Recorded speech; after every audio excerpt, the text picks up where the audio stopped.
Okay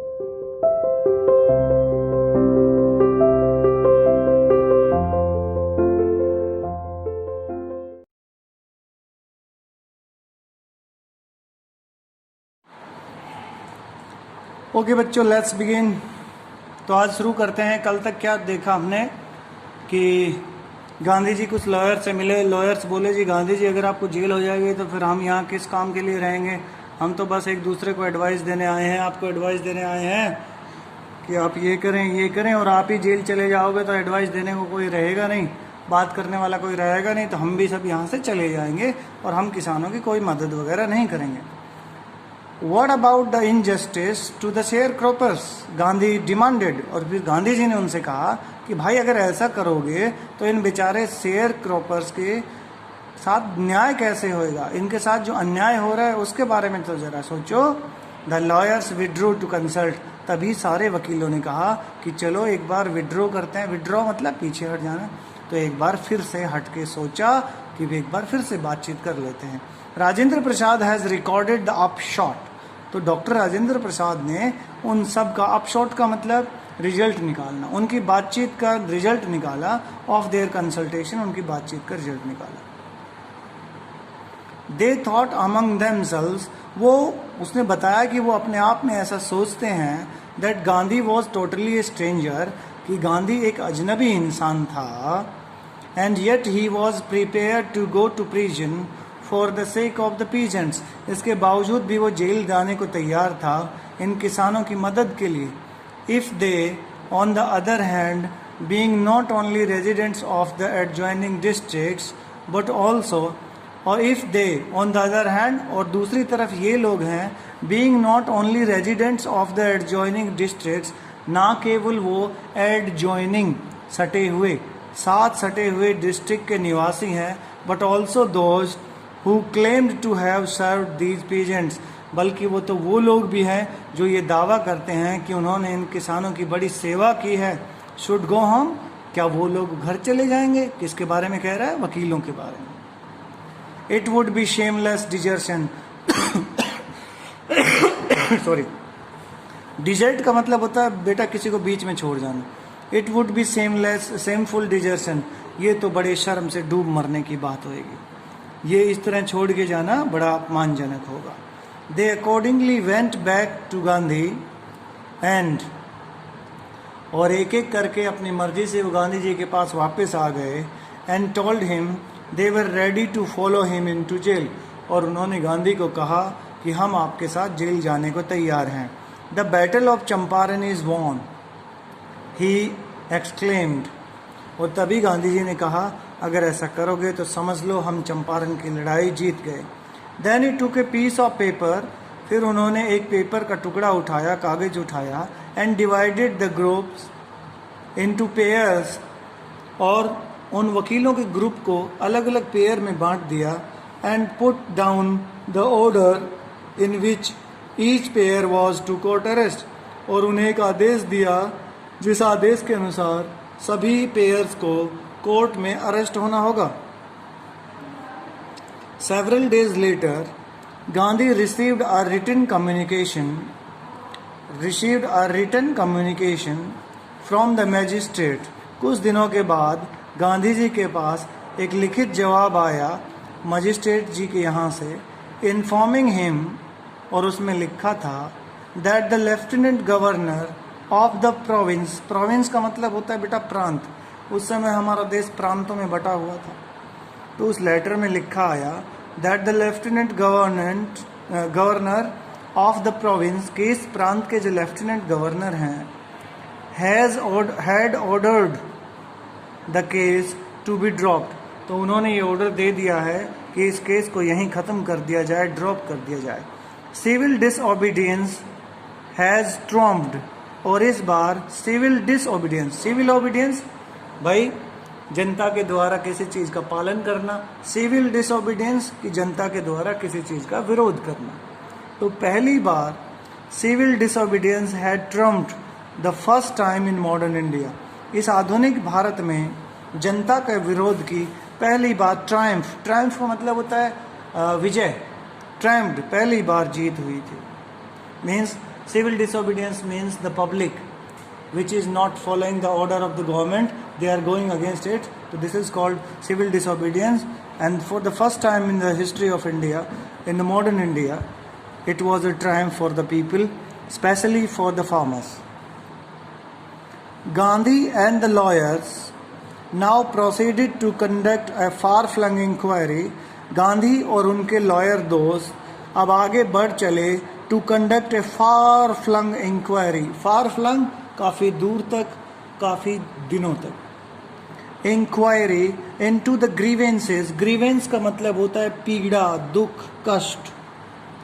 into the grievances of the farmers. अब farmers के पीड़ा दुख के लिए एक इंक्वायरी पर गांधी जी और उनके दोस्तों की पूरी टीम निकल पड़ी. grievances of the farmers. Depositions by about 10,000 pigeons. Depositions गवाही को कहते हैं, गवाही.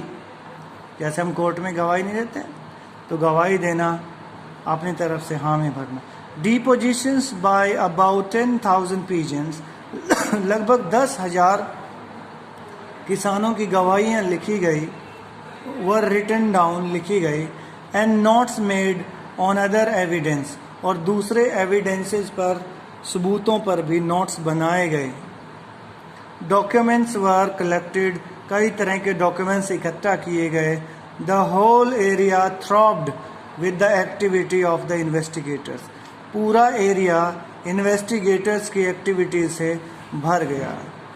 And the vehement protest of the landlord. और वहाँ जितने भी लैंडलॉर्ड्स थे, जमीन के मालिक थे, वेहेमेंट बड़ा ही उग्र, गुस्सैल, उन्होंने भी बहुत ही उग्र प्रोटेस्ट, विरोध किए कि भाई ऐसा नहीं होगा, ऐसा नहीं होगा. यानी लैंडलॉर्ड, जमींदारों ने भी बड़े ही वेहेमेंट प्रोटेस्ट किए, उग्र विरोध किया कि इस तरह की इन्वेस्टिगेशन हमारे ऊपर क्यों की जा रही है. Why the people are investigating the matter about us, why is it happening. They create a protest against it. In June, Gandhi was summoned to Sir Edward Gate. जून में गांधी जी को सर एडवर्ड गेट के पास ले जाया गया. The lieutenant governor, और उस समय वो लेफ्टिनेंट गवर्नर थे. बिफोर ही वेंट, वहाँ जाने से पहले, ही मेट. ही कौन भाई? गांधी जी मेट. किन से मेट देखते हैं. He met leading associates and again laid detailed plans. वो होनहार लोगों से, साथियों से मिले, and again laid detailed plan. और वहाँ पे फिर से पूरी डिटेल्ड प्लान बना डाला for civil disobedience. और उसने लिखा कि जो सिविल डिसोबीडियंस है, यानी कानून के नियमों का पालन नहीं करना है. If he should not return, अगर वो ना वापस ना लौटे, तो गांधी जी ने उन दोस्तों से कहा, एसोसिएट से कहा कि अगर मैं वापस ना हूँ तो फिर आपको इस चीज़ का विरोध करना है. गांधी हैड फॉर प्रोट्रैक्टेड, लंबे खिंचने वाले, ऊपर लिखा हुआ है, means going very long, far flung. Gandhi had four protracted interviews, लगातार चलने वाले बड़े बड़े गांधी जी के 4 इंटरव्यूज हुए. विद द लेफ्टिनेंट गवर्नर, उस लेफ्टिनेंट गवर्नर के साथ, who as a result appointed an official commission in of inquiry into the indigo sharecroppers, जिसने एक ऑफिशियल इंक्वायरी बिठाई और एक टीम बनाई इंक्वायरी के लिए, शेयर क्रॉपर्स के लिए. शेयर क्रॉपर सिचुएशन को ठीक करने के लिए एक टीम बनाई गई.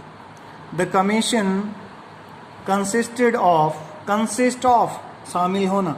इस कमीशन में कौन कौन शामिल थे देखो. कमीशन होता है बेटा आयोग. The commission consisted of landlords, government officials and Gandhi as the sole representative of the peasants. और किसानों की तरफ से एकमात्र रिप्रेजेंटेटिव था, वो था गांधी. कुछ गवर्नमेंट ऑफिशियल थे, कुछ लैंडलॉर्ड जमींदार थे, और किसानों की तरफ से Gandhi as the sole representative of the peasants. Gandhi remained in Champaran for an initial uninterrupted period of 7 months. Gandhi ji Champaran में शुरुआत में तो अनइंटरप्टेड, बिना बीच में कोई ब्रेक लिए 7 महीनों तक वहां पर रहे. And then again for several shorter visits, और उसके बाद बीच बीच में छोटी छोटी विजिट्स उन्होंने वहां पे की. The visit undertaken casually on the entreaty of an unlettered peasant. देखो, the visit undertaken casually on the entreaty. Entreaty होता है भाई किसी से रिक्वेस्ट करना, जैसे कहते हैं ना याचना करना, रिक्वेस्ट, प्लीडिंग करना. On the entreaty of an unlettered. ये देखो, लेटर का मतलब यहाँ पे है शिक्षित और अनलेटर्ड अशिक्षित. पीजेंट आप समझते हैं. तो एक ऐसे विजिट जिसको कार्य रूप किसने दिया? Undertaken casually on the entreaty request पर ऑफ एन अनलेटर्ड पीजेंट. एक अनपढ़ किसान के रिक्वेस्ट करने पर यह विजिट उनको करनी पड़ी. इन the expectation that it would last a few days, और इस उम्मीद में कि ये थोड़े ही दिन चलेगी. देखो कितने सुंदर मीनिंग है. Entreaty, it's a kind of request and pleading. Unlettered, अनपढ़, illiterate. Peasant in the expectation that it would last a few days. Occupied almost a year of Gandhi's life. लेकिन इस घटना ने गांधी जी के जीवन का लगभग पूरा साल खराब कर दिया. The officials inquiry assembled a crushing mountain of evidence. Official inquiry assembled a crushing mountain of evidence against the big planters. Official inquiry ने क्रशिंग माउंटेन ऑफ एविडेंस, गवाहों की पूरी एक गट्ठड़ बना दिया, बहुत भारी हुजूम लगा दिया. क्रशिंग माउंटेन मतलब बड़ा सा एक पहाड़ खड़ा कर दिया, बहुत सारे सबूत इकट्ठा कर लिए अगेंस्ट द बिग प्लांटर्स. इन बड़ी बड़ी जमीनों पर बेचने वाले. बिग प्लांटर किनको कहा गया है? जमींदारों को कहा गया. And when they saw this, और जब उन्होंने ये सब होते हुए देखा, दे अग्रीड, तो वो अपनी गलती पर मान गए, अपनी बात को मान गए. इन प्रिंसिपल, नियम के अनुसार, प्रिंसिपल का मतलब सिद्धांत, नियम. In principle to make refund to the peasants, और नियम के अनुसार वो किसानों को रिफंड देने को तैयार हो गए. But how much must we pay, they asked Gandhi. लेकिन उन्होंने गांधी जी से पूछा कि चलो भाई वापस करें तो कितना पे करें भाई. They thought he would demand repayment in full of the money which they had illegally and deceitfully extorted from the sharecroppers. उन्होंने सोचा कि गांधी रीपेमेंट की डिमांड करेगा, पूरे पैसे की डिमांड करेगा जो उन्होंने इलीगली, अवैध तरीके से, डिसीटफुली, धोखे से, एक्सॉर्टेड, छीन लिया है, हड़प लिया है from the sharecroppers. He asked only 50%. लेकिन गांधी जी ने पूरे मांगने के बजाय उनसे कहा 50%. There he seemed adamant. लेकिन वहां पर ऐसा लगा कि गांधी बड़ा जिद्दी है और उस बात पर रुक गया. Rights reverend J.Z. Hawes, a British missionary in Champaran, who observed the entire episode at close range. ये सब बातें उस आदमी ने लिखी है जिसका नाम था रेवरेंड J.Z. हॉज, जो एक ब्रिटिश मिशनरी था, अंग्रेजों का एक दूत था जो भारत आया हुआ था, in Champaran, who observed the entire episode at close range, जिन्होंने ये पूरी घटना बहुत नज़दीक से होते हुए देखी थी. Thinking probably that he would not give way, the representative of the planters offered to refund to the extent of 25%. ये बात सोचते हुए कि अब इसके अलावा और कोई चारा नहीं है, the representative of the planters, plant लगाने वाले लोगों का अर्थात जमींदारों के जो रिप्रेजेंटेटिव थे, उन्होंने ये गांधी जी को ऑफर दिया to refund to the extent of 25%, कि ज़्यादा से ज़्यादा, एक्सटेंट ऑफ, ज़्यादा से ज़्यादा हम 25% आपको वापस कर सकते हैं. And to his amazement mister Gandhi took him at his word. और अचंभे की बात यह है कि गांधी जी ने उन्हें उन्हीं के शब्दों में फंसा लिया। दस ब्रेकिंग द डेडलॉक, और इसी प्रकार से इस गतिरोध का अंत हुआ। क्या गतिरोध, कितना देना है कितना नहीं देना है। तो उन्होंने सोचा कि भाई गांधी जितना बोलेगा उससे थोड़ा कम बोलेंगे, और उसके बाद में कह देंगे नहीं नहीं नहीं, क्योंकि गांधी इतना लेगा नहीं, और फिर इस बात पे विवाद हो जाएगा। लेकिन गांधी भी चालाक था, उसने कहा 25% देंगे, ओके 25% दो। तो गांधी मान गया और वहीं पे डेडलॉक हो गया। मान क्यों गया? क्योंकि वो चाहता था कि अंग्रेजों को मैं हरा के रहूं, किसी तरह से ये हार मान लें। 25% देना भी एक तरह से उनकी हार थी कि देखो किसानों के सामने उनको झुकना पड़ा। हालांकि 100% नहीं गया, लेकिन ये भी उनके लिए हार थी। अब वो ये सोचने लगे थे कि आखिर किसान भी हमारे खिलाफ जा सकते हैं। Thank you so much for the day. बाकी करते हैं कल the deadlock. Thank you, bye bye for now.